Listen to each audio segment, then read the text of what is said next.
The automotive industry is staring down a barrel. If you analyze the product roadmaps for the 2027 cycle, you see a convergence of names that are supposed to be dead.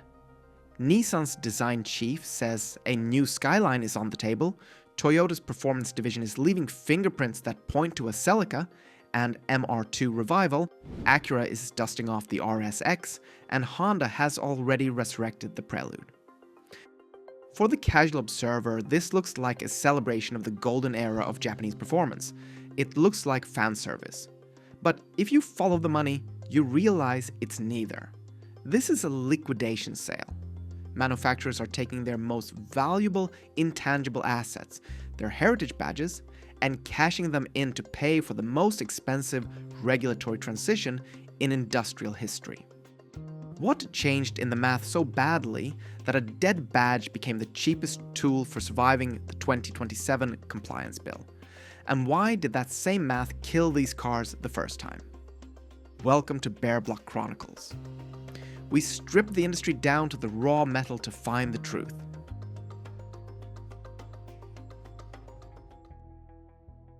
To understand why the Skyline and the Celica are returning, you have to ignore the sheet metal and look at the balance sheet.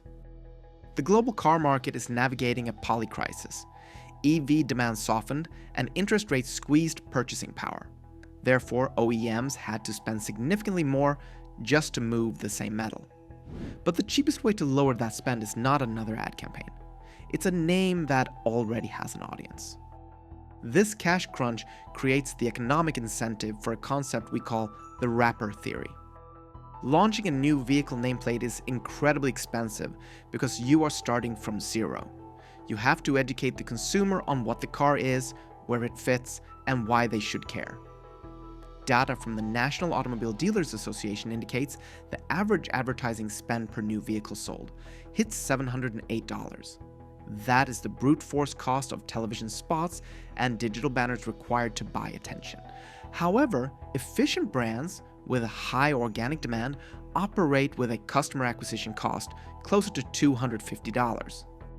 The difference between $708 and $250 is the difference between a generic Nissan EV sedan and a Nissan Skyline. When Nissan teases a new Skyline, they don't have to pay for awareness. The name itself does the heavy lifting. It generates organic search volume, YouTube videos, and forum debates immediately. By wrapping a new expensive technology in an old beloved badge, the manufacturer effectively subsidizes the development cost with free marketing. This is not sentimentalism, it is risk mitigation. Manufacturers are bleeding cash to secure supply chains. Honda, for example, recently agreed to pay $2.85 billion to buy out LG Energy Solutions' stake in their Ohio battery plant. In a cash squeeze like that, a revived badge is a marketing subsidy disguised as nostalgia. And once the badge becomes the cheapest form of marketing, the next fight is not design. It is compliance.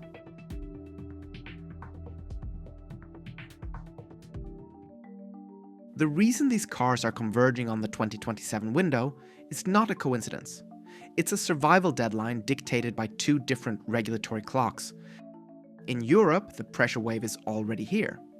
The General Safety Regulation 2, or the GSR2, and UNECER 155 cybersecurity rules phase in across 2024 and 2026.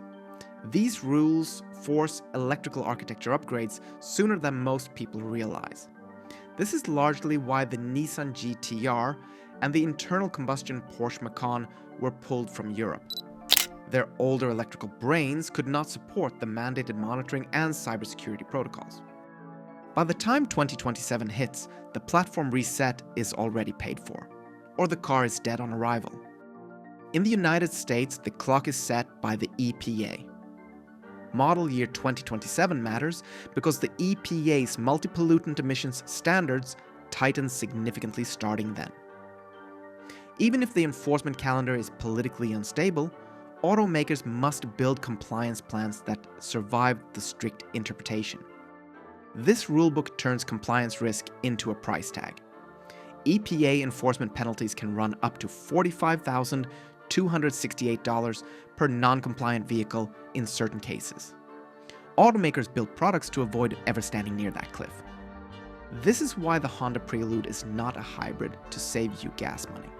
It is a hybrid because selling a standard affordable coupe in 2027 creates a massive fleet liability. The badge allows Honda to charge a premium for what is effectively a regulatory compliance maneuver. The regulations even reshape the metal itself. Consider the design direction Nissan's Alfonso Albaisa described for the future Skyline. Big, wide and blocky. While marketing will sell this as a homage to 1968 styling, it's actually a functional response to Global Technical Regulation number 9. This rule dictates the clearance distance between the hood skin and the hard engine block to protect pedestrians. To achieve this air gap without ruining aerodynamics, designers push the nose up and forward. The retro blocky look is convenient styling camouflage for a government mandate. So, when the vise closes, brands split into two survival strategies: protect the old religion, or use the badge to smuggle in the new one.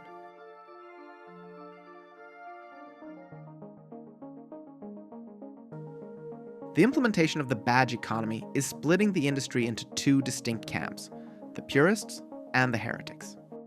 Nissan and Toyota are taking the Purist approach. They are using the badge to protect the internal combustion engine. Nissan has signaled the 2027 Skyline will target the core enthusiast, likely a four-door sedan with a manual transmission option. But Nissan is financially constrained. They cannot afford a billion-dollar platform for a niche car. The solution is the zombie platform. Reports suggest the new Skyline will utilize an evolution of the front midship FM architecture, which dates back to the early 2000s. Because the tooling costs were paid off over a decade ago, the profit margins on the new Skyline will be significantly higher. It's a factory-built rest mod. Toyota is playing an even more aggressive game with its Gazoo racing division. To justify the development of their new G20E engine, a unit race tested in the GR Yaris M concept targeting 400 to 600 horsepower, they cannot just build one car. They need volume. This necessitates the trifecta strategy, reviving the Celica and the MR2 simultaneously to create enough demand to keep the engine production lines viable. Then there is the heretics strategy employed by Acura. They're applying the wrapper theory to validate electrification. The confirmed return of the RSX is not a lightweight coupe. It's an all-electric crossover.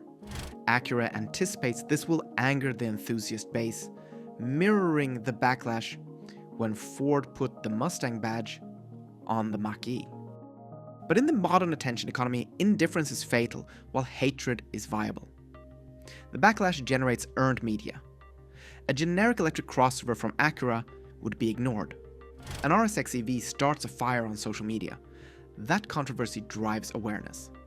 As Ford proved with the Mach-E eventually outselling the traditional Mustang coupe in certain quarters, that awareness converts to sales. Which is why the last battlefield is not the factory, it's the showroom, where scarcity turns into attacks.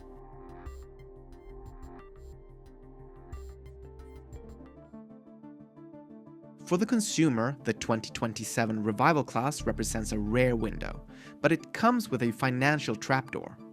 We are already seeing this with the 2026 Honda Prelude, where reports show dealers slapping $10,000 to $25,000 market adjustments on early units. The manufacturers are banking on the silver racers, which are boomers and Gen Xers who remembered the 90s and now have the income to buy the nostalgia. But you do not have to be the victim. Here is the playbook for the 2027 cycle. Treat early units as a trap. The first 6 months of any revival are a tax on impatience. Set a hard rule. If the dealer asks for a market adjustment or forced add-ons, walk away immediately. Decide on the premium. If a revival is hybrid only, like the Prelude, decide if you are paying for the badge or the drivetrain. Do not pay a premium for both. Wait for the month 3 inventory. Nostalgia premiums often collapse once the core enthusiasts have bought in. The winning move isn't to buy early, it's to wait. The return of the Skyline, Celica, MR2, and RSX is not a coincidence of sentimentality.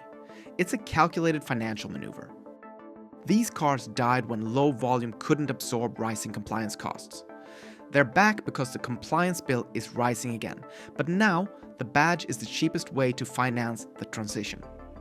It might be cynical, but if the result is a 400 horsepower manual sedan in the year 2027, that's a price the market seems willing to pay. This is Bare Block Chronicles. If you want to follow the money, not just the metal, make sure you are subscribed.